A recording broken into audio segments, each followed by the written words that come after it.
பித்த சம்பந்தமான சினைப்பை நீர்க்கட்டிகள். இந்த பித்த சம்பந்தமான சினைப்பை நீர்க்கட்டிகள்னா என்னென்ன அறிகுறிகள்னா, நம்ம முகத்துல நெறைய பருக்கள் வந்து இருக்கும். உடம்போட வெப்பநிலை எப்பவுமே வந்து அதிகமா இருக்கும். ரொம்ப ஸ்ட்ரெஸ்ஃபுல்லாவே வந்து இருப்பாங்க. நைட்ல சரியா தூக்கம் வராது.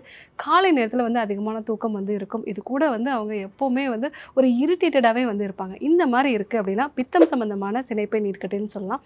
ஸோ இவங்க கற்றாழை மோர் வந்து எடுத்துக்கலாம். ஸோ கற்றாழை அப்படிங்கிறது நல்ல குளிர்ச்சி குடுக்கக்கூடியது. அது மட்டும் இல்லாம இது ஒரு பெஸ்ட் ஆன்டி ஆக்ஸிடன்ட் நம்ம சொல்லலாம். நம்மளுடைய குடல்ல வந்து ஒரு மியூக்கஸ் தன்மையை வந்து உருவாக்குறதுனால அதிகப்படியான சர்க்கரை உட்கரிக்கிறதை இது வந்து தடுக்கும். அது மட்டும் இல்லாம நம்ம கட்ட பேலன்ஸ்டா வச்சுக்கும்.